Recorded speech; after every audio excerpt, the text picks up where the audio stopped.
Hello friends, जय श्री कृष्ण मित्रों, केम छो बधा मजामां छो ने। आज આપણે નવા વિડિયો સાથે હાજર થયા છે। આજે આપણે એક નવી રેસીપી મસ્ત બનાવીશું મુઠિયાની।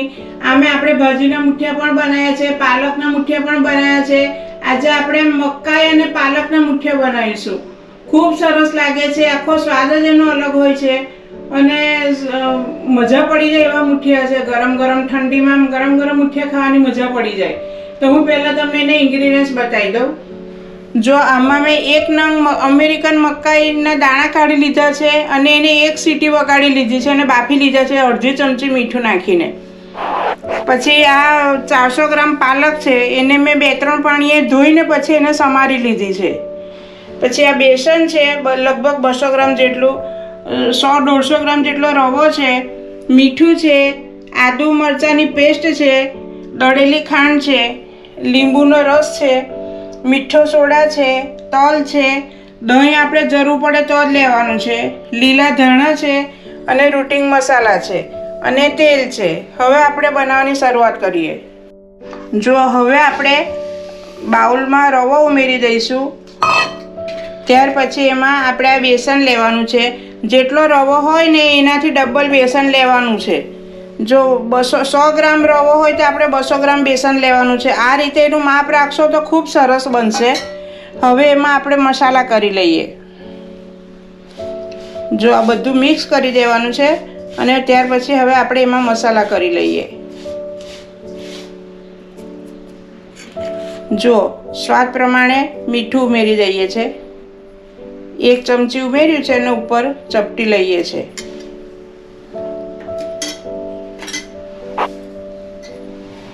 પછી એમાં આદુ મરચાની પેસ્ટ ઉમેરી દઈએ છે।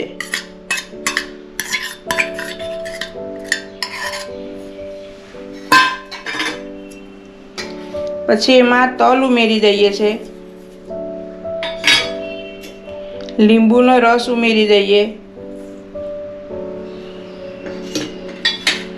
દળેલી ખાંડ છે આપણે લગભગ મેં 3 ચમચી લીધી છે, દળેલી ખાંડ ઉમેરી દેવાની છે અને એમાં અડધી ચમચી સોડા ઉમેરવાનો છે આપણે।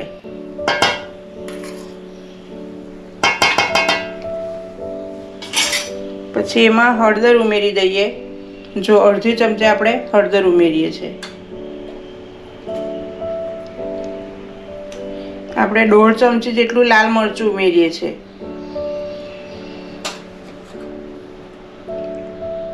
2 ચમચી ધાણા પાવડર ઉમેરીએ છીએ।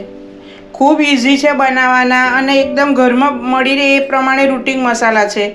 हवे आपणे लीला धाणा उमेरी दईए। लीला धाणा में 50 ग्राम लीधा छे।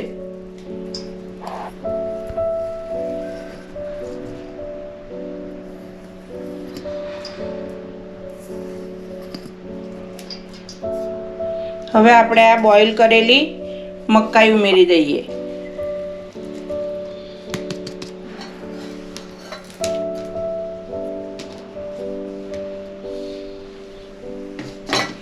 હવે તેલનું મોણ ઉમેરીએ આપણે।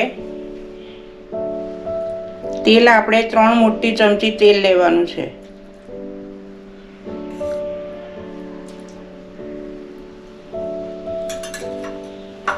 અને આ બધું પહેલા આપણે મિક્સ કરી લઈએ, પછી આપણે એમાં પાલક ઉમેરીશું। પહેલા બધું લોટ સાથે મસાલા મિક્સ કરી લઈએ। जो आपणे बधो मसाला मिक्स थई गया छे, हवे आपणे एमां पालक उमेरी दईए।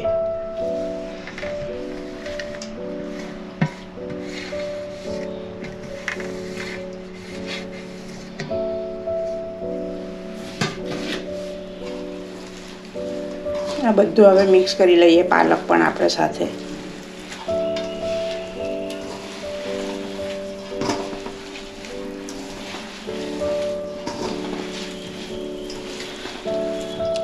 એને આપણે બરાબર દબાવીને મિક્સ કરવાનું છે, જેથી પાલકનું પાણી છૂટે ને તો આપણે દહીં ઉમેરવાની જરૂર નહીં પડે। ઓલરેડી આપણે ખટાશ માટે લીંબુનો રસ લીધો જ છે।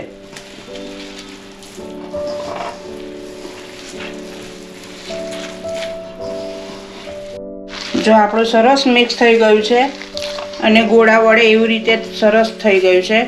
અને અહીંયા આપણે ગેસ પર સ્ટીમર પણ ગરમ કરવા મૂકી દીધું છે. એ ગરમ થાય ત્યાં સુધી આપણે આના ગોળા વારીને થાળીમાં મૂકી દઈએ સ્ટીમ કરવા માટે. પાણી ગરમ થાય ત્યાં સુધી આપણે ગોળા વારી લઈએ.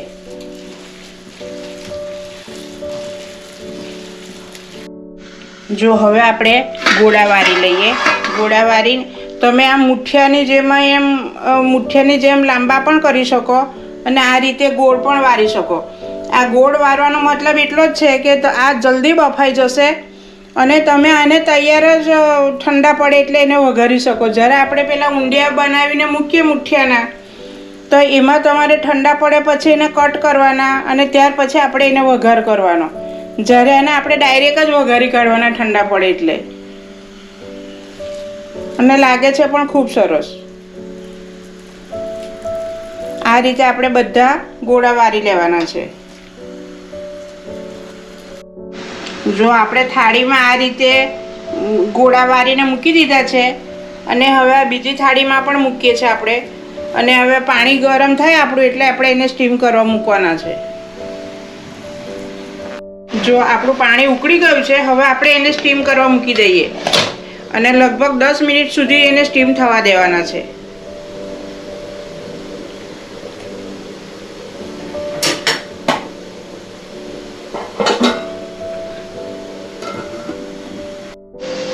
જો હવે આપણે સ્ટીમ થઈ ગયા છે, 10 મિનિટ થઈ ગઈ. જો સરસ ફૂલીને મોટા મોટા થઈ ગયા છે આપણા મુઠિયા. હવે એને આપણે કાઢી લઈએ.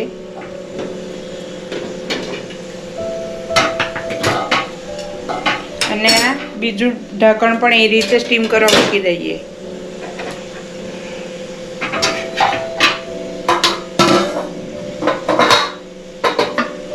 અને ઢાંકી દઈએ. જો આને પણ આપણે બીજું ઢાંકણ મૂકી દીધું છે, એને પણ આપણે 10 મિનિટ સ્ટીમ કરવા દેવાનું છે. જો આપણું બીજું ઢાંકણ પણ બફાઈને તૈયાર થઈ ગયું છે સરસ. હવે એને પણ આપણે બહાર કાઢીને ઠંડુ થવા મૂકી દઈએ. જો બંને ઢાંકણને ઠંડા કરવા મૂક્યા છે, ઠંડુ થશે ત્યાર પછી આપણે એનો વઘાર કરીશું. જો આપણું પેન મૂકીને એમાં તેલ આપણે ગરમ કરવા મૂકી દીધું છે. આમાં મેં મોટી 4 ચમચી તેલ લીધું છે. તેલ ગરમ થાય એટલે આપણે એમાં રાઈ ઉમેરીશું. આપણું તેલ ગરમ થઈ ગયું છે. હવે આપણે એમાં રાઈ ઉમેરીશું.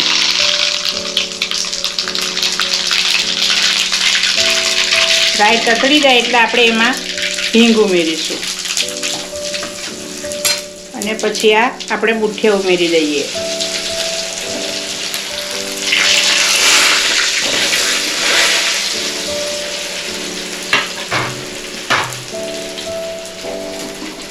મુઠિયા હંમેશા ઠંડા પડે પછી જ આપણે વઘારવાના. તમે ગરમ ગરમ જો વઘારવા જશો ને તો બધા મુઠિયા ભાંગી જશે અને એકલો ભૂકો થઈ જશે. એટલે હંમેશા યાદ રાખવાનું, મુઠિયા છે પાતરેલીના પાતરા બનાવીએ આપણે એ પણ ઠંડા પડે પછી જ એને વઘારવાના.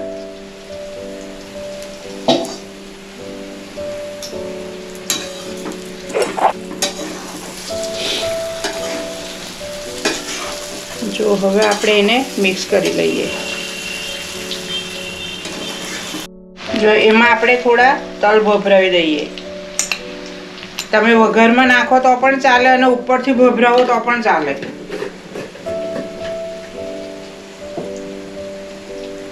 હવે એને આપણે મિક્સ કરી લઈએ. વઘારમાં આપણે ઉમેરીએ તલ પણ એમાં તતડે ને તલ એટલે બધા ઉડે, બહુ ઉડીને બહાર નીકળી જાય. એના કરતાં પછી આપણે આવી રીતે ઉપર નાખીએ ને એ સારું રહે. જો આપણે મુઠિયા વઘારીને તૈયાર થઈ ગયા છે. હવે આપણે એને સર્વ કરીશું.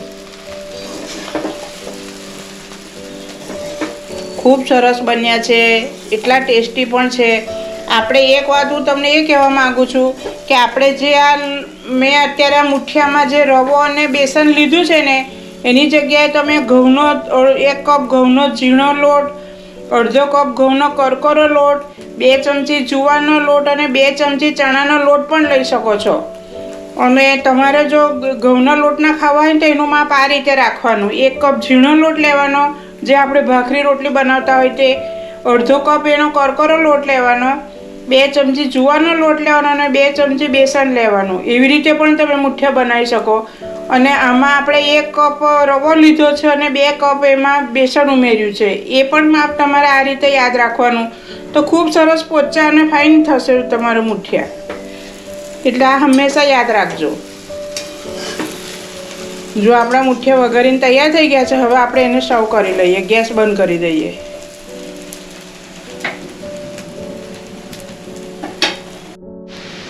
જો હવે આપણે મુઠિયા સર્વ કરીએ.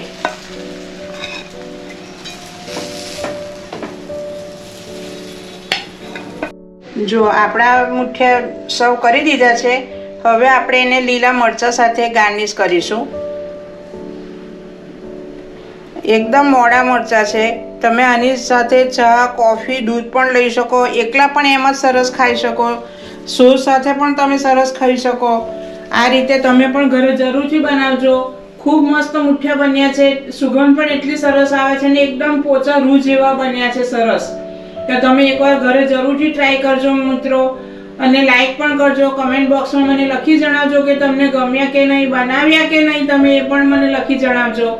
અને સબસ્ક્રાઈબ પણ જરૂરથી કરજો મિત્રો. હવે આપણે નવા વિડીયોમાં મળીશું. બાય. જય શ્રી કૃષ્ણ.